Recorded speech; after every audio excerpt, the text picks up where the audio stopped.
The men stopped laughing only after the first name floated out of the drain. It was written on a strip of oilcloth, sealed inside a rusted metal box hidden beneath Blackwater Hill Cemetery longer than anyone in town had been alive. By then, the funeral ground had already started to sink. Two headstones leaned against each other like frightened neighbors. The developer's excavator sat quiet in the mud, and Orrin Vale, the old caretaker everyone had dismissed, stood beside the cemetery pump, with both hands shaking on the handle. But that silence did not begin at the drain. It began 3 days earlier, in the basement of the municipal building, when Bennett Shaw unfolded a clean new survey map and declared the western slope vacant land. Marla Kress promised a tasteful subdivision entrance, a paved road, and respectful distance from the graves. Workers snickered when Orrin said the rusted hand pump could not be removed. "What is it supposed to do?" one man asked. "Raise the dead?"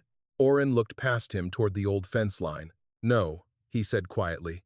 "It keeps them from being lost twice." For half a second, the room went still. Then the laughter came back. No one there knew the pump was tied to an old drain system. No one knew that drain ran beneath land the county had stopped calling a cemetery.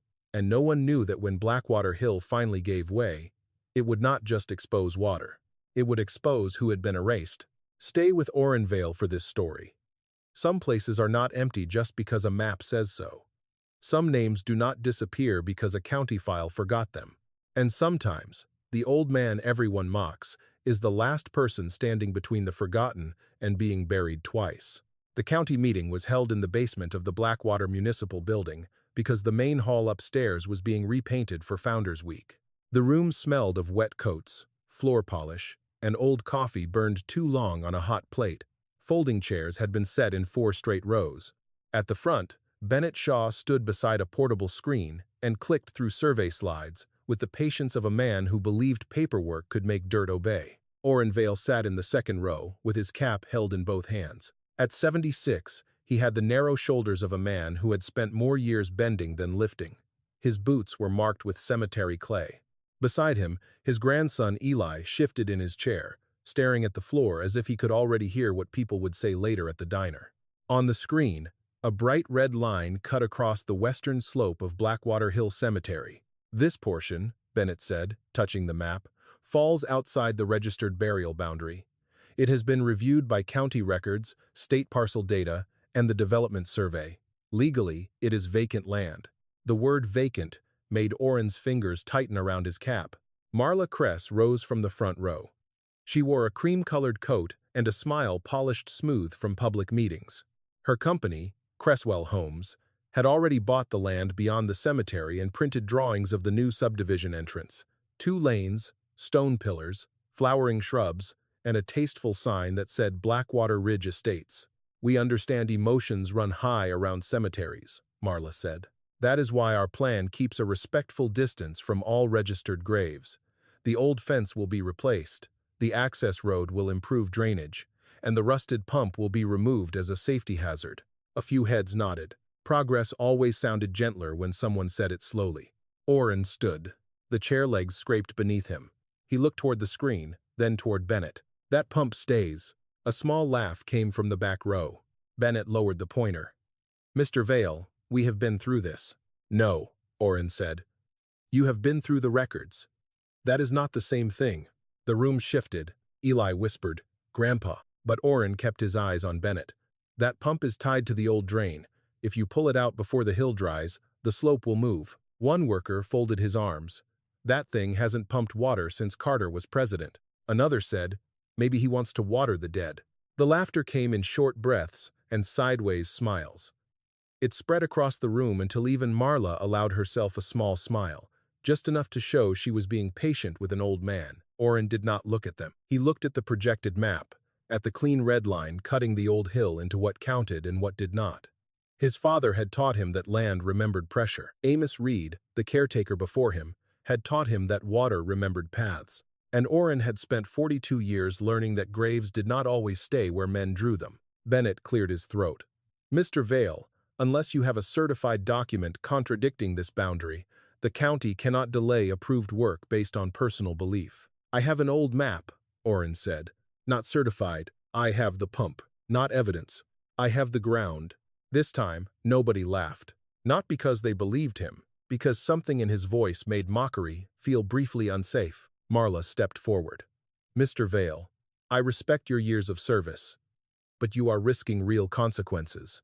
My crews are scheduled. Financing is active. If you interfere with machinery or county-approved removal, we will have to seek damages." Eli leaned closer. "Grandpa, please." Orrin heard the fear in the boy's voice. Eli had only 23 years behind him and too many bills ahead. The last thing he needed was an old man picking a fight with lawyers. Bennett slid a paper across the table. 48 hours, he said. After that, the pump comes out. Orrin looked at the notice. Then he looked at the red line one more time. Outside, rain tapped the basement windows. That evening, after the meeting had emptied and the jokes had traveled faster than the truth, Orrin walked alone through Blackwater Hill. The cemetery was gray under a low sky. Water gathered around the leaning stones. Past the western fence, survey flags trembled in the mud. He stopped at the pump. Its handle was cold beneath his palm. For a long moment, nothing moved. Then, deep under the clay, he heard it. A slow, hollow running. Not rainwater. Something older, finding its way back. Orrin Vale had learned to read a cemetery before he learned to read a schoolbook. His father, Thomas Vale, was not the official caretaker of Blackwater Hill. Official men had titles, ledgers, stamps, and keys to locked filing cabinets. Thomas had a shovel, a wheelbarrow with one crooked handle, and knees that cracked every time he bent to clear grass from a name. But if anyone in Blackwater wanted to know where a husband rested, or why a stone had tilted after spring rain, or which grave belonged to a child whose marker had gone soft with rot, they came to Thomas. Paper tells what men wanted remembered. Thomas told Orrin once. Ground tells what they failed to forget. Orrin was 9 years old the first time he followed his father up the western slope before sunrise. The hill still held night in the hollows. Mist clung low between the cedar trees, and the old pump stood near the fence with frost on its handle. Orrin remembered how large it looked then, taller than him, black with rust, its base sunk into clay, as if the earth had swallowed it to the ankles. Thomas carried a bucket of lime, a coil of twine, and a sack of cedar stakes. He moved slowly, not because he was weak, but because he never stepped across a grave without knowing where his foot was going. "That row there," he said, pointing past the pump, "used to have wood markers." Orrin squinted. He saw grass. Leaves. A few stones farther up. "I don't see any. That doesn't mean they're gone." His father knelt and brushed mud from a small rise in the ground. Beneath the grass was the dark edge of a stake, no wider than 2 fingers. The writing had been eaten away by weather. Orrin leaned close, expecting a name, but found only a faint scratch where one had been. "Who is it?" he asked. Thomas was quiet long enough for a crow to call from the trees, someone whose people couldn't afford stone. That answer stayed with Orrin longer than any sermon he heard in church.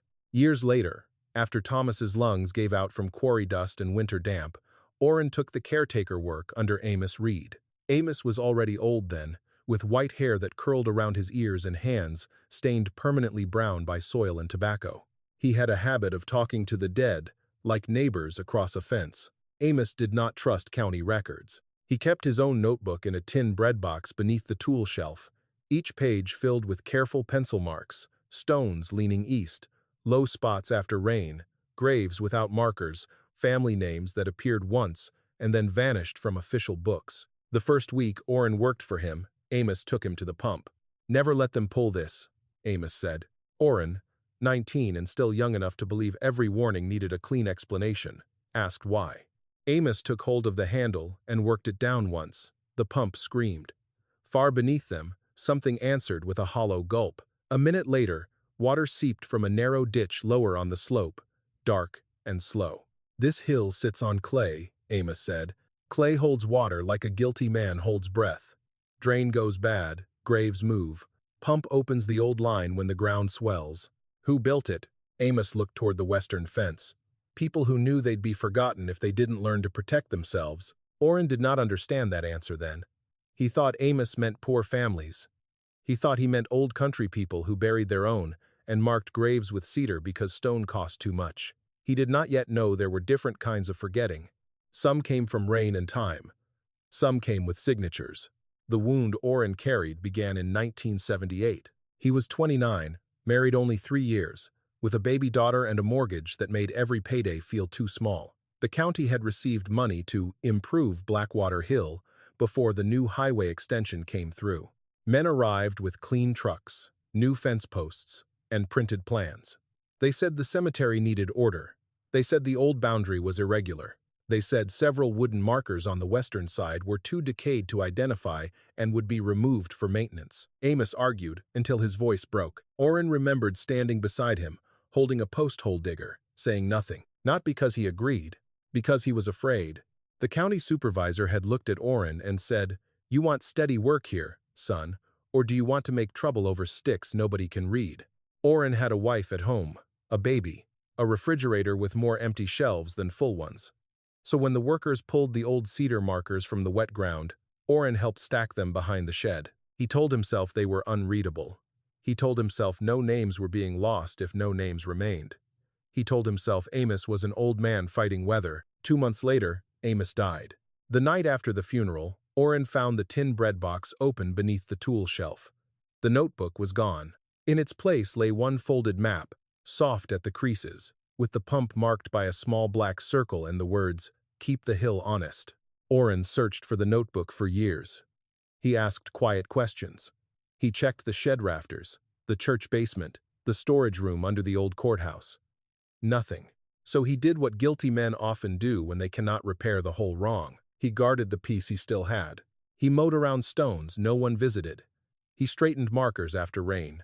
He wrote down every name before weather could take it. And whenever county men came with another proposal, another maintenance plan, another clean map, Orrin stood beside the rusted pump and became difficult. People called him stubborn. That was easier than calling him haunted. By the time Eli was old enough to walk the hill with him, Orrin tried to teach the boy the way Thomas and Amos had taught him. He showed him how grass grew greener above shallow water, how a stone leaning downhill meant trouble below, how a grave without flowers might still have someone looking for it. Eli listened when he was young. Then he grew into bills, work shifts, phone calls, and the practical fear of a young man watching an old one spend his last strength on ground that did not pay him back. Orrin could not blame him. He had been practical once too, and every time he looked at the western slope, he remembered what practicality had cost. To most people in Blackwater, the cemetery pump was nothing but an ugly piece of iron that had survived past its usefulness. It stood near the western fence with its handle bent slightly to one side, its spout dark with rust, and its base sunk deep into clay. Children dared each other to touch it after church picnics. Teenagers called it the dead man's fountain. County workers had tied orange ribbons around it twice over the years, both times marking it for removal, and both times Orrin had cut the ribbons off before sundown. Nobody remembered seeing it draw clean water. Nobody had filled a flower jar from it in decades. By ordinary judgment, Bennett Shaw was right. The pump was not beautiful. It was not safe-looking. It did not carry a bronze plaque or a donor's name. It looked like something left behind because removing it would take more effort than forgetting it. But Orrin never looked at it as a pump. He looked at it as a handle meant to open something below. Every spring, after the first hard rains, Orrin walked the western slope before he checked any other part of Blackwater Hill. He carried a small notebook, a folding ruler, and an old screwdriver with a cracked yellow handle. He measured how far the pump base had shifted from the fence post. He pressed the screwdriver into the clay near the bolts. He listened when the ground gave back a hollow sound instead of a dull one. There were signs the hill spoke in. A patch of grass growing too green in August. A low place that stayed soft 3 days after the rest of the cemetery dried. A stone leaning downhill, not because of age, but because water had loosened the clay beneath it. The pump stood at the center of those signs like an old witness who refused to leave. Eli had once asked him why he cared so much about a thing that did not work. Orrin had answered, "It works, just not the way people think." The old drain line ran beneath the western slope in a crooked path, not straight like modern pipe. Amos Reed had shown Orrin part of it once, back when Orrin still believed every underground thing could be understood by digging. They had opened a shallow trench near the cedar line and found a run of brick pipe, each section laid by hand, curved slightly downhill toward the creek bottom. It was not city work. City work came in straight lines and standard sizes. This had been built by men who used what they had: brick, fieldstone, clay tile, iron rings, a valve box buried beneath the pump base. When the ground swelled with water, the drain could clog under pressure. The pump handle, forced down in a certain rhythm, moved an iron rod below the casing. That rod opened a gate inside the old line. If the gate opened clean, trapped water ran toward the lower ditch. If it did not, the clay held the water until the hill began to slide from the inside. That was why Orrin feared chains more than rust. A crew could pull the pump out in 10 minutes and never know they had snapped the only thing still connecting the hill to its drain. The danger would not look dramatic at first. There would be no explosion, no sudden collapse, no great crack for cameras to film. Only a little more softness near the fence, a little more tilt in the stones, a slow pressure building under graves that had already waited long enough. Eli heard this explanation many times. Most days, he accepted it the way people accept old family warnings, with respect but not full belief. That changed the evening after the county meeting. Orrin took him to the storage shed behind the caretaker's cottage. Rain clicked against the tin roof. The shed smelled of mower gas, damp rope, and cedar shavings. From behind a stack of broken marker frames, Orrin pulled out a flat wooden drawer that Eli had never seen before. Inside were maps. Not many. Not enough. But enough to trouble a clean story. The newest map was the one Bennett had used, printed in sharp lines, with the cemetery boundary stopping short of the western slope. The older ones were softer, stained by fingers and weather. Orrin laid them side by side on the workbench and set 2 lanterns at the corners. "This is what they filed," he said, touching the new map. Then he moved his finger to a yellowed survey sheet dated 1912. "This is what they forgot." Eli leaned closer. At first, he saw only old ink and faded measurements. Then Orrin placed a ruler along the church road and the creek bend, lining up the landmarks that had not moved. When the 2 maps matched at the road, they did not match at the fence. On the 1912 map, the cemetery boundary stretched farther west. The pump sat inside it, not outside. Eli stared at the paper. That could be a drafting mistake. It could. Orrin did not sound offended. He sounded tired. Then he pointed to several small crosses marked beyond the modern fence line, each one drawn lightly, almost hidden under age-darkened paper. "What are those?" Orrin took too long to answer. "I used to think they were drainage marks," he said. "You don't now?" Orrin looked through the shed doorway toward the hill, where rain blurred the cemetery stones into pale shapes. "No," he said. "Now I think Amos was trying to show me where the map stopped telling the truth." By morning, Orrin would carry that old map into the county office, and by noon, Blackwater would laugh at him again. By 9 the next morning, Orrin Vale stood at the counter of the county records office with the 1912 map rolled under one arm. The building had been remodeled twice since Orrin first walked into it as a young man, but it still had the same smell beneath the fresh paint: paper dust, ink, old heat from old vents. Behind the glass partition, file cabinets lined the wall like gray tombstones. Bennett Shaw stood at the copier, feeding pages into the machine with careful hands. He looked up when Orrin came in. For one brief moment, Bennett's face softened. Not with belief, but with the tired pity officials sometimes gave men who arrived carrying the past like it was still admissible. "Mr. Vale," he said, "I hope you're not here to refuse the notice. I'm here to correct it." Orrin unrolled the old map on the counter. The paper curled at the corners. Eli, standing beside him with his work jacket still zipped to his throat, placed his phone and keys on one edge to hold it flat. Orrin used a finger to mark the church road, then the creek bend, then the old fence line. "This survey shows the pump inside the cemetery boundary," Orrin said. "And these marks here, these crosses sit west of the present fence." Bennett came closer, but did not touch the map. He put on his glasses. He studied the date. He studied the faded ink. Then he looked at Orrin the way a man looks at rain when he has already promised sunshine. "This is not a certified active plat. It was certified in 1912. And superseded. By what?" Bennett drew a slow breath. "By later filings. Show me the first one that moved the fence." The office went quiet. A clerk at the back stopped typing. Eli glanced from Orrin to Bennett, sensing that his grandfather had stepped into something deeper than complaint. Bennett's mouth tightened. "Boundary corrections from that period are archived off-site. Then bring them back. That is not how this works." That is exactly how the dead get lost, Orrin said. Bennett removed his glasses. Mr. Vale, you have an old map with unclear markings. The county has current parcel data, approved engineering review, and a recorded development plan.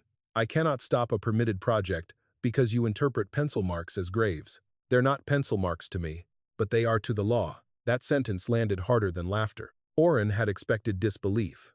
He had expected irritation. But the law, spoken calmly, could make a man's whole life sound like rumor. Marla Kress arrived 15 minutes later with a leather folder, a silver pen, and a construction supervisor named Ray Dunlop. Ray smelled faintly of diesel and peppermint gum. He looked at the 1912 map once, then looked away, as if old paper might be contagious. Marla gave Orrin the same careful smile she had used at the meeting. I admire your dedication, she said. But dedication does not change recorded ownership. It changes what a decent person does before digging. Her smile thinned. The bank draw has already been released. Equipment is on site. We have crews scheduled, materials ordered, and homeowners waiting on infrastructure timelines. Every day of delay creates costs. Then delay before you bury a mistake under asphalt. Ray gave a short laugh. Lady, we're talking about a pump and a ditch. Orrin turned to him. I am not a lady. Ray flushed, then shrugged. You know what I mean. Eli shut his eyes for half a second. Marla opened her folder and slid a paper forward. This is a reminder of liability. If you interfere with removal, block access, damage machinery, or encourage others to trespass on the development parcel, Cresswell Homes may seek damages. Personally. The word personally made Eli step closer to Orrin. How much? Eli asked. Marla looked at him, not unkindly. Enough that no one here should be casual about it. Orrin did not look at the paper. Instead, he rolled the 1912 map with slow hands and said, Come to the hill. Bennett blinked. Excuse me? Come to the hill. I'll show you what the pump does. By noon, 7 people stood near the western fence of Blackwater Hill Cemetery. Orrin, Eli, Bennett, Marla, Ray, and 2 crewmen who had been waiting beside the excavator. The rain had stopped, but the sky remained low and colorless. The ground held wet footprints. Survey flags leaned in the mud. Orrin walked to the pump. He removed his coat and handed it to Eli. His shirt clung thinly to his back. For a moment, he looked older than he had in the county office, smaller against the yellow arm of the excavator and the new steel chain coiled near its bucket. He gripped the handle with both hands. This line opens under pressure, he said. It needs a rhythm, Ray muttered. So now the One crewman laughed. Orrin pulled down. The handle did not move. He set his jaw and pulled again. Metal shrieked, but the handle dropped less than an inch before freezing hard. Orrin shifted his stance. Boots sliding in the wet grass. He tried a third time. Nothing. Only the high, dry scream of rust. Ray clapped once, slow and mocking. Well, I'm convinced. The crewman laughed louder this time because the machine had not failed, the map had not mattered, and the old man's proof had locked itself in front of them. Bennett looked uncomfortable, which was worse than cruelty. He wanted the moment to end. Marla wanted it documented. She took one photo of the pump, one of the stuck handle, and one of Orrin standing beside it breathing too hard. Eli stepped in. Grandpa, stop. Orrin kept one hand on the handle. I can free it. You heard them, Eli whispered. They can come after you. They can come after the house. Orrin looked at his grandson then. Not at Bennett, not Marla, not the workers. Just Eli. The boy's face was full of the same fear Orrin had felt in 1978, when a supervisor asked whether he wanted steady work or trouble over sticks nobody could read. That frightened Orrin more than the lawsuit, because fear, once passed down, could become a family trade. Marla closed her folder. Mr. Vale, I'm willing to make a practical offer. Cresswell Homes will purchase the small caretaker parcel around the pump and provide relocation assistance for any personal materials you feel attached to. You can walk away from this with dignity. Orrin looked down at the rusted base of the pump, where wet clay had begun to bubble around one bolt. For the first time that day, he did not answer. And because he did not answer, everyone else believed he was finally beaten. But under the ground, something had started moving. Rain fell on Blackwater Hill for most of the night. Not hard enough to flood the roads, not loud enough to wake the town. It was the kind of patient rain that worked its way into seams, softened old clay, and found every place men had covered without understanding. By dawn, the cemetery looked washed clean from a distance. The stones shone pale under the low sky. Water clung to cedar branches. The gravel path had turned the color of ash, but Orrin knew better than to trust a clean-looking hill after rain. He was there before 7 with his coat buttoned wrong and his boots unlaced at the top. Eli found him near the western fence, standing still with his hands at his sides. "You didn't sleep," Eli said. Orrin did not answer. He was looking at the grass. The western slope had always dried slowly, but this was different. The wetness did not spread evenly. It curved in a shallow line from the pump toward the lower ditch. A darker ribbon cutting beneath the fence, and across the land Marla called vacant. The grass along that ribbon stood greener, heavier, pressed flat in places, as though something had breathed under it during the night. Eli followed his gaze. "Could just be runoff." "Runoff goes downhill," Orrin said. "This is following the drain." He took the folding ruler from his coat pocket and walked to a small headstone near the edge of the old burial section. The stone belonged to a child named Ruthie Bell, dead in 1931, 4 years old. Orrin had straightened it in April. He had written the angle down in his notebook. Now it leaned farther west, only half an inch. But half an inch in one night was not age. It was movement. Eli crouched beside him. "You're sure?" Orrin handed him the notebook. Eli saw the April measurement, then the June one, then the mark Orrin made that morning with a pencil that trembled slightly in his hand. The numbers were small. The meaning was not. For the first time since the meeting, Eli did not tell him to stop. They worked without speaking for nearly 20 minutes. Orrin pressed the screwdriver into the clay at different points along the dark grass line. In some places, it sank too easily. In others, it struck something hard and hollow beneath the surface. Brick. Old pipe. The buried line Amos had shown him long ago. At the pump base, the clay had swollen around the bolts. One side looked lifted, as if pressure underneath had pushed upward during the night. Orrin knelt, wiped mud from the iron casing, and placed both hands around the handle. Eli grabbed his arm. "Don't force it." "I'm not going to force it." This time, Orrin did not pull like he had in front of the workers. He leaned into the handle slowly, testing for give, listening for the sound beneath the sound. The pump groaned. The handle dropped a fraction of an inch, stopped, then shivered in his grip. A bubble rose from the mud near the base. Then another. Eli stepped back. Black water seeped out around the lowest bolt. Not clear rainwater, not brown surface mud. This water came up dark as coffee, with the sour mineral smell of something sealed too long underground. Orrin kept pressure on the handle. The pump coughed. A thin stream pushed from the spout, broken at first, then steadier. It splashed onto the grass and ran in a narrow line toward the ditch. Mixed in the water were bits of clay, a twist of root, and something flat that caught against a clump of weeds. Eli picked it up before Orrin could stop him. It was a strip of old wood, no longer than a man's hand, blackened by water and soft at the edges. One end had been cut to a point. Across the face, almost gone but not entirely, were 2 carved letters.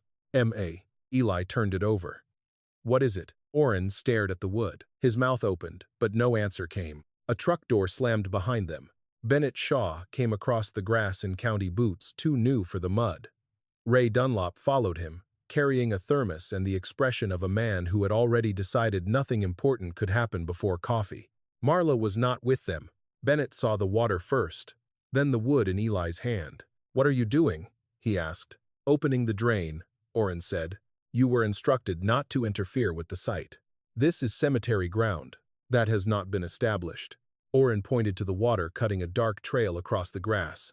"Then explain that." Ray stepped closer, looked at the trickle from the pump, and shrugged. "Old line had some water in it. So what?" Bennett took the wood from Eli carefully, as if it might stain his gloves. "This is debris." "No," Orrin said. "You don't know what it is." "I know what it isn't. It isn't pipe. It isn't root. It isn't fence."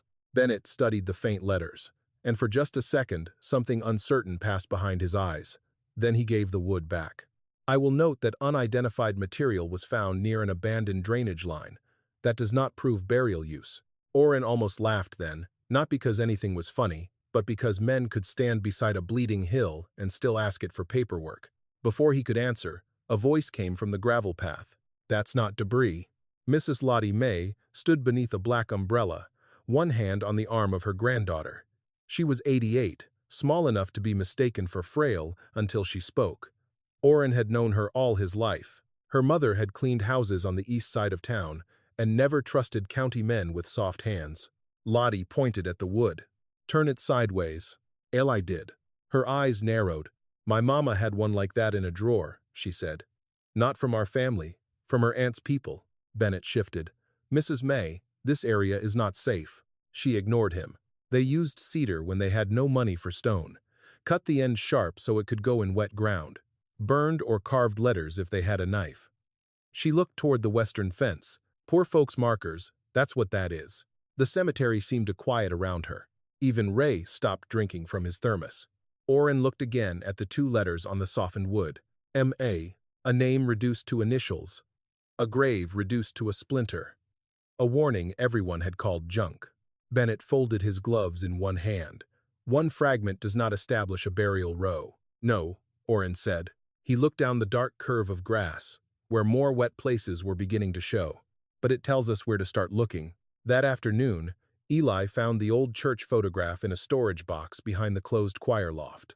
And in that photograph, the fence was not where Bennett's map said it was. Eli found the photograph in the old Methodist church because he was looking for folding chairs. The church had been closed for 6 years, ever since the congregation merged with First Baptist across town.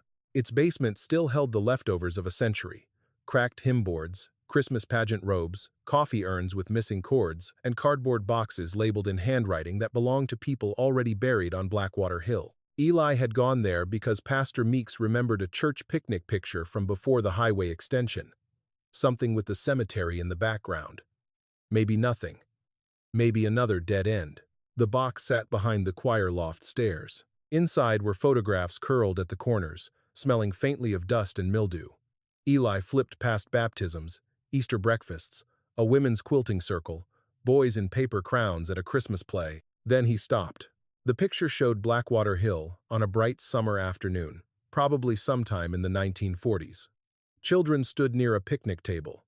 Women in cotton dresses carried enamel bowls. Men leaned against trucks with their sleeves rolled. Behind them, beyond the church road, the cemetery fence ran along the western slope. Eli held the photo closer. The pump was inside the fence.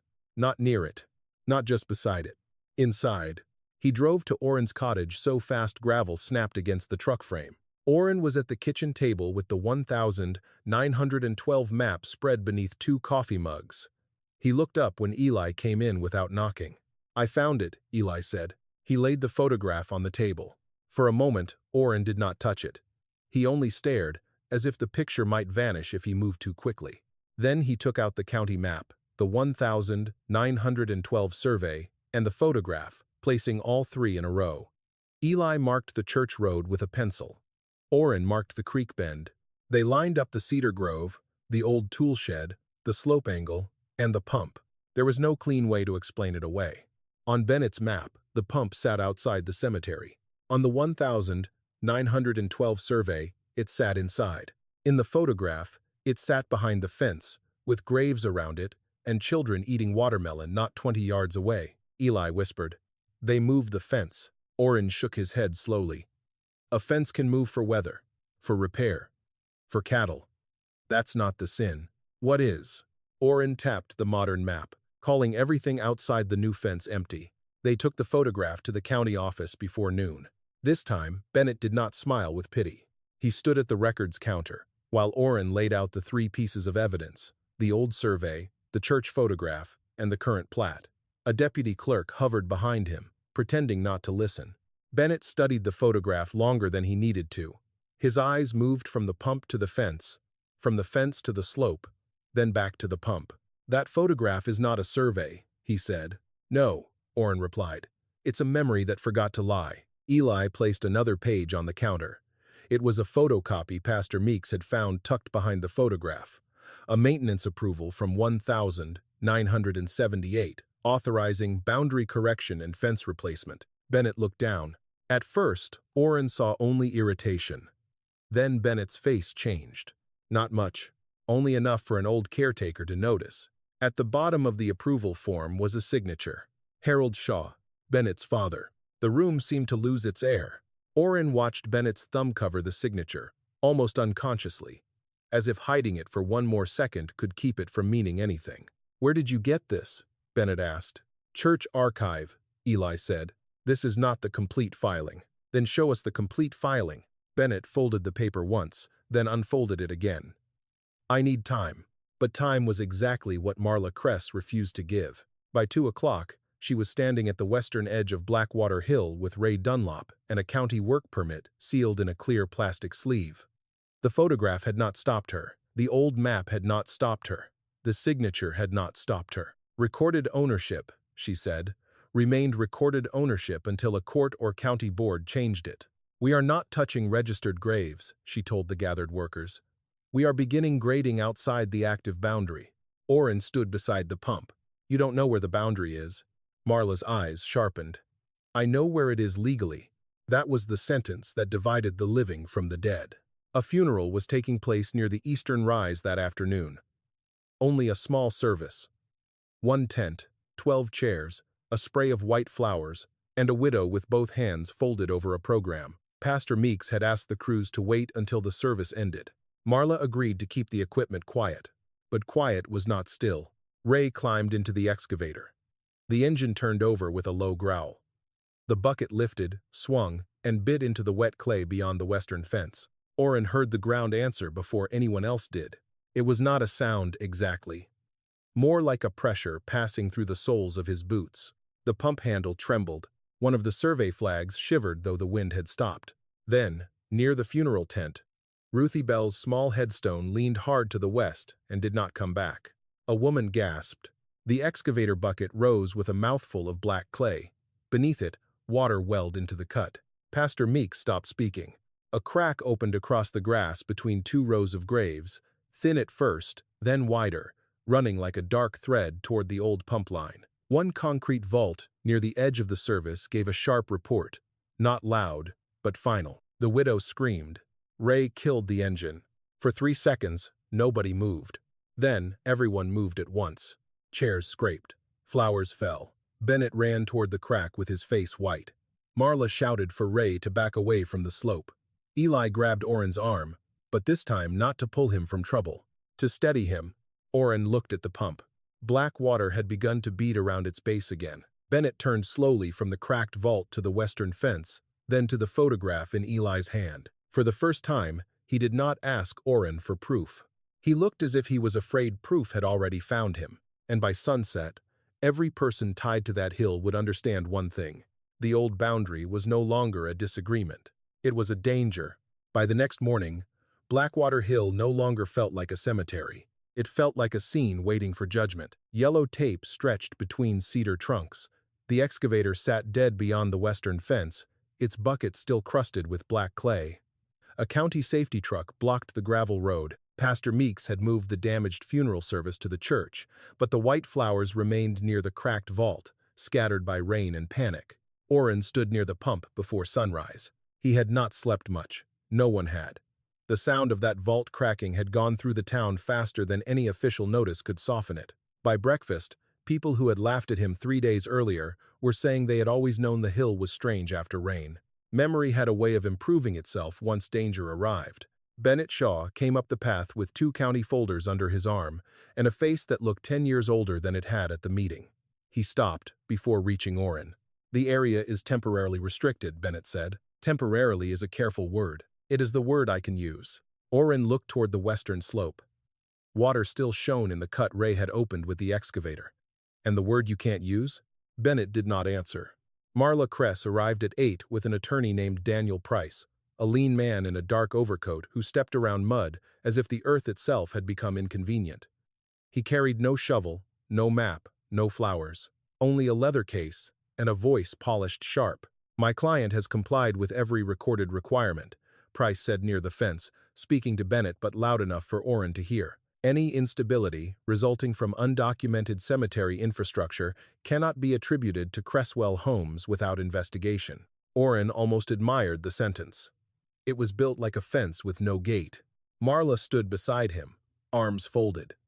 Her expression was no longer patient. It was frightened, and fear made her harder. "We will pause active grading until the engineer gives a report," she said. "But we are not conceding boundary error. We are not conceding burial presence. And we are certainly not accepting liability based on a photograph and an old man's theory." Eli, standing behind Orrin, whispered, "Grandpa, don't answer." Orrin did not.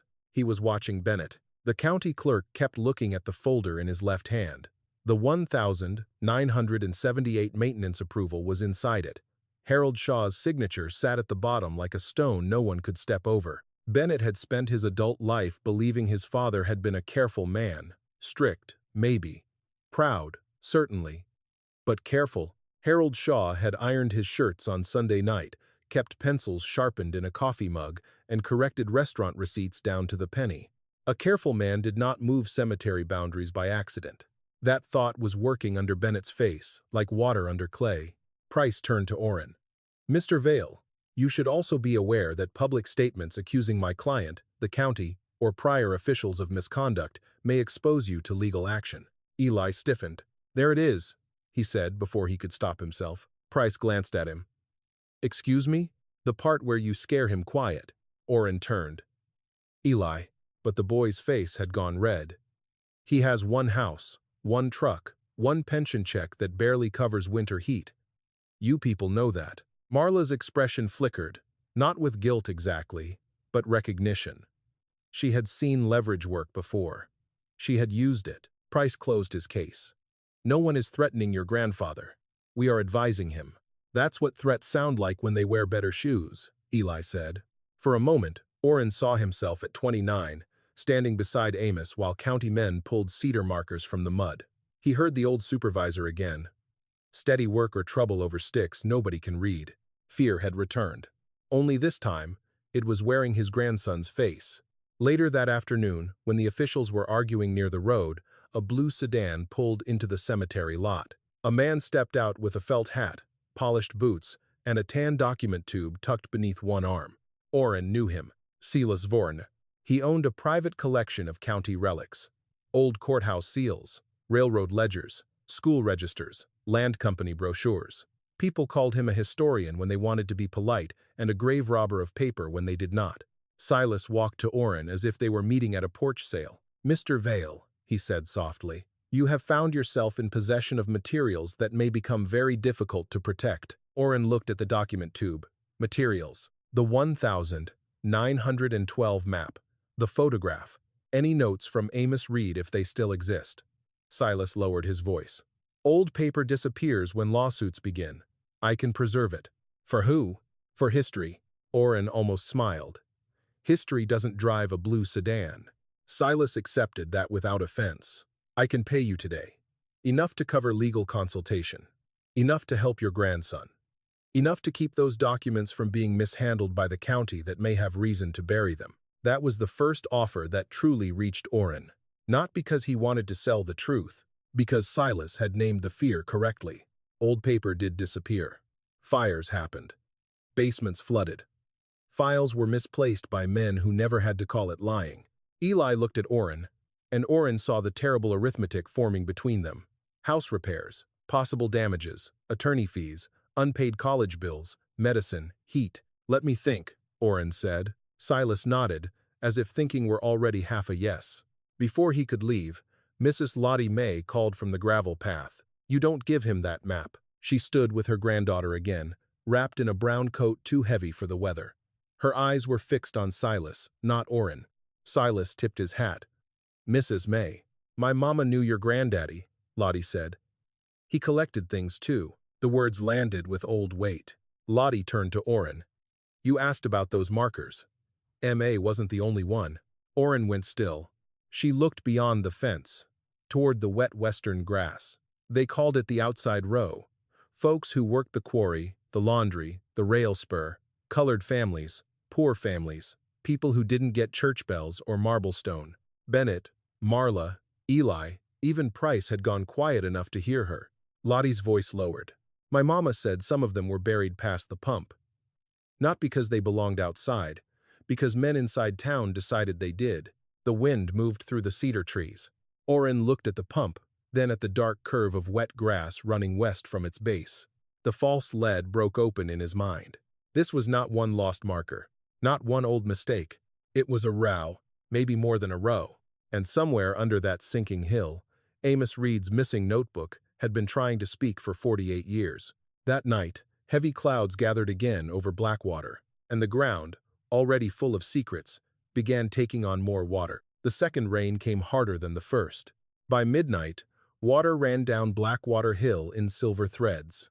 It slid along the gravel path, gathered at the western fence, and disappeared into places the new survey map did not admit existed. The yellow tape snapped in the wind. The excavator sat with its bucket, lowered like a guilty head. Oren stood under the cemetery shed roof with Eli beside him, watching the western slope take on water. Every few minutes, the ground made a sound. Not loud, not dramatic. A low settling. A wet complaint from beneath the clay. "We need to call somebody," Eli said. "We did. I mean somebody else." Oren looked toward the pump. Rain struck the iron handle and ran down its rusted sides. "The hill won't wait for somebody else." Eli understood before Oren said it. "No. If that drain doesn't open, the slope keeps taking water. If you force it, the pump could snap. It might. And if it snaps?" Oren buttoned his coat with slow fingers. "Then at least it snaps, doing what it was left here to do." They crossed the grass with flashlights cutting through the rain. Bennett arrived soon after, still in his county jacket, hair plastered against his forehead. Pastor Meeks came with him. Lottie Mae's granddaughter drove her to the lower gate and refused to let her out of the car. But Lottie rolled the window down and watched anyway. Marla and her attorney stayed near the road, close enough to witness, far enough to deny. Oren wrapped both hands around the pump handle. "Slow," Eli said, though his voice shook. Oren leaned down. The handle resisted. He did not fight it. He listened to it. He let the old iron answer his weight inch by inch. The pump groaned, then dropped with a sudden jerk that nearly pulled him forward. Eli caught his shoulder. Beneath them, something opened. At first, the water came from the spout in broken coughs. Black, thick, full of clay and roots. Then a surge hit the lower ditch, and the ground beside the pump sank half an inch with a soft, terrible sigh. Bennett stepped back. The drain line cleared all at once. Water rushed beneath the slope with a sound like a door opening underground. It poured from the old outlet near the creek bottom, carrying leaves, mud, splinters of cedar, and something that struck stone with a hollow clang. Eli ran toward it. "Don't touch it bare," Oren called. The object was wedged against a root at the mouth of the ditch. A metal box, smaller than a lunch pail, rusted almost black, its corners packed with clay. Eli pulled it free with both hands and carried it up the slope as if it weighed more than iron. Pastor Meeks held his flashlight over it. No one spoke. The box had been sealed with tar and wrapped once in wire. On the lid, scratched by hand, were 3 letters. A. Air. Amos Reed. Oren felt the strength leave his knees. For 48 years, he had searched shelves, rafters, courthouse basements, and church closets for Amos's notebook. He had never thought to look where Amos trusted most. Inside the hill, Eli used a screwdriver from Oren's pocket to pry the lid loose. The seal gave way with a wet crack. The smell that rose from the box was old iron, rot, and trapped air. Inside were strips of oilcloth, folded tight and tied with thread. Not money, not a deed, not one confession. Names, dozens of them, some written in Amos Reed's hand, some copied from older hands. Each strip carried a name, an age, a date, and sometimes a line of explanation. Martha Allen, 34. Laundry fever. Buried west of pump. No stone. Samuel Pike. Quarry fall. Wife paid cedar marker. Lena Ross an infant, winter ground. Outside row. Joseph Bell. Rail spur accident. Family not notified until spring. Annie Mae Carter. Cookhouse fire. Marker removed in fence correction. Oren's hand trembled over the last line. Marker removed in fence correction. Bennett read it too. The rain ran down his face, but he did not wipe it away. Eli unfolded another strip, then another. The pattern grew worse with every name. These were not random forgotten burials. They were laborers, washerwomen, quarry hands, rail workers, cooks, children, widows, and infants. Families too poor for stone. Families too unwanted for the town's clean memory. At the bottom of the box was a folded page wrapped in wax paper. Orrin knew Amos's handwriting before he saw the signature. If this box is found, then the hill has moved or men have tried again to move it. The outside row was never outside when those souls were laid down. The fence was changed after. Records were corrected to match the new fence, not the graves. I kept the names because county books did not. I hid them in the drain because paper in a courthouse can burn, but water remembers where men lie. Pastor Meeks made a sound like a prayer breaking. Bennett reached for the page, then stopped himself. At the bottom, Amos had written one more line. Harold Shaw knew enough to stop it. He signed anyway. Bennett closed his eyes. No one accused him. No one had to. The accusation was already in his father's name, written in a dead caretaker's hand, and lifted from a drain beneath graves the county had called empty. Orrin looked toward the western fence. He saw himself in 1978, younger, stronger, carrying cedar markers behind the shed because a supervisor had told him they were unreadable. He had told himself no names remained, but Amos had kept the names, and Orrin had helped remove the last things standing over them. I helped, Orrin said. Eli turned. Grandpa? I helped take the markers down. The rain kept falling. Orrin looked at the oilcloth strips, at names that had waited longer than his shame. I thought I was keeping this hill from being damaged, he said.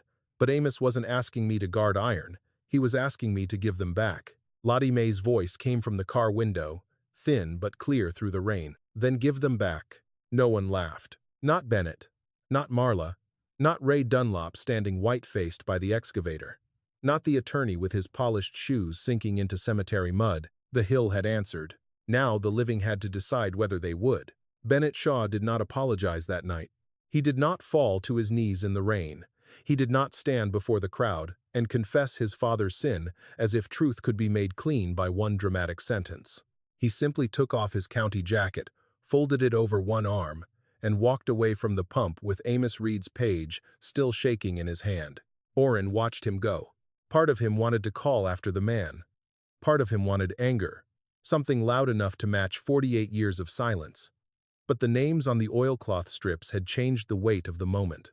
This was no longer about making Bennett ashamed in public. Shame had already done too much quiet work on that hill. Bennett drove to his father's house, the small brick place on Mercer Street that had sat empty since Harold Shaw died. He let himself in with a key he had not used in months. The rooms smelled of dust, lemon oil, and closed curtains. In the back bedroom closet, behind tax files and old county calendars, he found the metal box his father had kept locked for as long as Bennett could remember. The key was taped beneath the desk drawer. Inside were property notices, yellowed meeting minutes, carbon copies of letters, and one envelope marked but never mailed. County Board Re. Blackwater Hill Correction. Bennett sat on the floor to read it. His father's handwriting was smaller than he remembered. The letter did not confess everything. Cowardice rarely writes itself plainly. Harold Shaw had written around the truth, circling it in careful phrases: irregular historic burials, uncertain Western markers, community unrest if relocation is delayed, legal exposure if prior neglect becomes known. Then one sentence stopped Bennett cold. I believe some of the wooden markers removed during the fence correction may have represented burials not reflected in the active cemetery register. May have represented. Bennett read those words 3 times. His father had known enough to doubt, enough to stop, enough to ask whose names were missing. Instead, he had drafted a letter, folded it, locked it away, and let a corrected map become a lie with clean edges. The next morning, Pastor Meeks opened the old Methodist church basement because the county hall no longer felt honest enough to hold the truth. People came quietly at first. Lottie Mae arrived with her granddaughter. Eli came carrying the metal box wrapped in a towel. Orrin carried nothing. He had touched the oilcloth strips only once more before deciding his hands were not the ones they had waited for. By 10 o'clock, the basement was full. Families stood along the walls. Some were curious, some angry, some frightened of what they might recognize. Pastor Meeks set folding tables in the center of the room, and one by one the oilcloth strips were laid under glass baking dishes borrowed from the church kitchen, so no one would touch them too much. The first woman to cry was not old.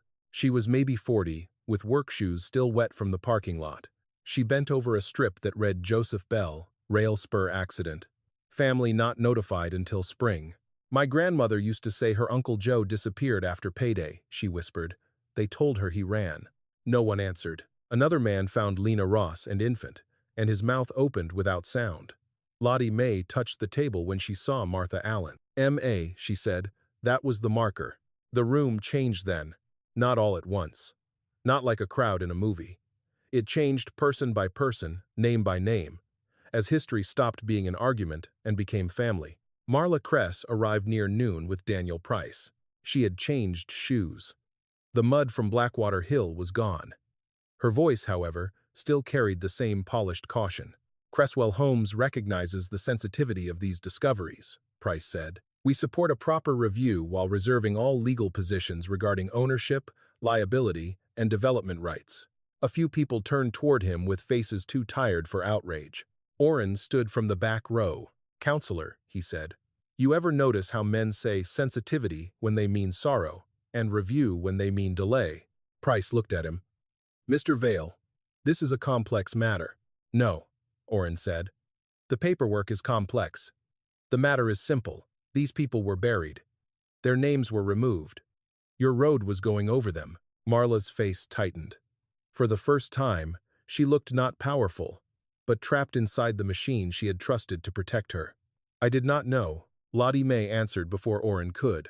You didn't ask. That was worse than accusation because it was true. The door opened at the back. Bennett Shaw stepped in carrying his father's metal box. He did not walk to the front like an official. He walked to the table like a man bringing something heavy to a grave. I found records, he said. His voice almost failed, but he kept going. My father had concerns in 1978. He did not file them. He signed the correction. I cannot undo that. But I can enter these materials into county record, suspend action on the disputed parcel, and request state review of the cemetery boundary. He set the unsent letter beside Amos Reed's oilcloth strips. Then he looked at Orrin. I am sorry, Bennett said. Orrin studied him for a long moment. A younger version of himself might have wanted Bennett to suffer more before forgiveness was even named. But Orrin was old enough to know that the dead did not need a performance. They needed repair. Don't be sorry at me, Orrin said. Be useful to them. Bennett nodded once. Silas Vaughan appeared that afternoon too, lingering near the basement stairs until Eli blocked him without saying a word. The collector looked at the tables, at the names, at the families gathered around them, and understood there would be no private purchase. Orrin asked Pastor Meeks for a clean sheet of paper. Then, in front of everyone, he wrote a simple statement.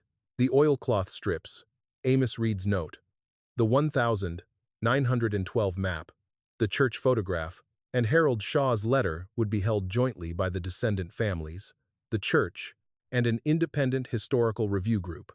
The county could copy them. The court could examine them. No collector, developer, clerk, or caretaker would own them alone. When he finished, he signed his name. Then he pushed the paper toward Lottie Mae. You first, he said. Her hand shook as she signed. After her, others came forward. Not all of them knew yet who they had lost. Not all the names had descendants in the room. But for the first time in nearly half a century, the outside row was no longer outside. It had witnesses. And by evening, when the rain finally stopped, Blackwater Hill waited under a clearing sky, damaged but not silent. The work of remembering had only begun. By winter, Blackwater Hill had changed, but not in the way people first expected.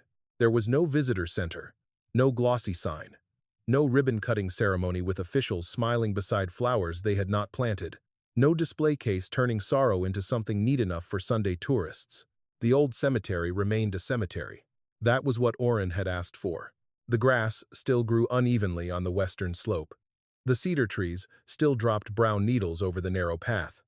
Some stones still leaned because age did not reverse itself just because truth had finally arrived. The pump still stood near the fence, rusted and scarred, though now its base was braced with a plain iron collar and a small drainage grate had been cleared below it. They did not paint it black.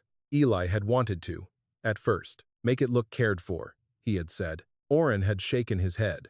It was cared for before anybody thought it looked worth saving. So they cleaned what needed cleaning, tightened what needed tightening, and left the rest honest. The entrance road to Blackwater Ridge Estates never broke ground. Officially, it was suspended pending review. Marla Cress's company filed appeals, then extensions, then a revised plan that moved the road farther east. Lawyers argued over title defects, cemetery law, development reliance, and county liability. State investigators came twice with ground-penetrating equipment. A university team helped map the western slope. The newspapers wrote 3 stories, then 5, then moved on to newer troubles. But the families did not move on. Neither did Blackwater. Every Thursday evening, the church basement opened for record work. Folding tables were set out. Copies of the oilcloth strips were placed under clear sleeves. Lottie May sat near the front with a magnifying glass and corrected spellings when memory knew what ink had failed to preserve. Pastor Meeks kept coffee on a side table. Bennett Shaw came without his county badge on those nights, carrying boxes, scanning pages, and answering questions he sometimes wished he did not have to answer. He never asked anyone to call him brave. No one did. That was part of his repair. Some names were matched within weeks. Others took months. A few remained uncertain, only initials, dates, and fragments of family stories too thin to hold in court but too human to throw away. Joseph Bell was found in a rail payroll ledger. Lena Ross appeared in a baptism record with the infant who had died before being named in the county book. Martha Allen, the M.A., on the first Cedar fragment, had worked in a laundry behind the hotel and died during a fever season no town history had bothered to mention. One by one, the outside row came back into language. Not all at once. Not perfectly, but back. Eli changed the most. At first, he only helped because Orrin's knees had begun to fail on wet mornings. Then he started carrying the notebook himself. He learned to write dates beside stones after heavy rain. He learned which grass meant shallow water and which meant old roots. He learned that a grave could be lost even when the body never moved, if the living stopped saying the name. Orrin taught him how to test the pump without forcing it. "Listen first," Orrin said one cold morning. Eli placed both hands on the handle. "To what?" "To whether it's ready to answer." That made Eli smile. But he did not laugh. He leaned his weight down slowly, the way Orrin had shown him. The handle groaned. Somewhere below the slope, water shifted through the old line and ran toward the ditch. Eli looked surprised every time it worked. Orrin hoped he always would. The first new marker was placed in March. It was not marble. The family had voted against that. "Too clean," someone said. "Too grand," said another. In the end, they chose cedar, cut by Eli from a fallen tree near the church road, and sealed so weather would not eat it too quickly. The name burned into it was Martha Allen. Below her name were the dates they knew. And then one line chosen by Lottie May. Return to the hill that held her. There were no speeches that day. Only 11 people, a pastor, Orrin, Eli, Bennett standing far enough back to understand his place, and a wind that moved softly through the cedars. Lottie May touched the marker with 2 fingers. "My mama would have liked cedar," she said. Orrin believed her. Bennett brought the corrected public map later that afternoon. He did not file the first copy in the county office. He carried it to the old Methodist church basement, where the evidence had first become a community's burden instead of one man's proof. The map showed the active cemetery, the disputed western slope, the recovered outside row, and the pump marked not as scrap, not as hazard, but as drainage control and historical boundary witness. Orrin read that phrase twice. Historical boundary witness. It sounded too official for a thing that had spent most of its life being mocked by children and threatened by work crews. But it was not wrong. The pump had witnessed more than many men. Spring came slowly that year. On the first warm evening, Orrin walked Blackwater Hill alone. He no longer carried tools every time. Eli did that now. Orrin carried only Amos Reed's copied note, folded in his coat pocket, and a pencil he did not need. He stopped at the pump. Below the western slope, new cedar markers stood in a careful line, not pretending to be old, not pretending to fix everything. They simply stood where silence had been. Orrin rested his hand on the handle. For most of his life, he had thought keeping a promise meant holding on.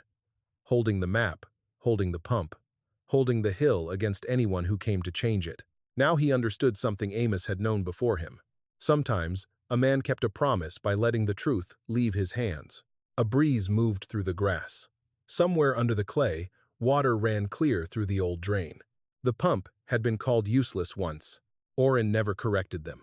He only kept it standing long enough for the forgotten to answer back.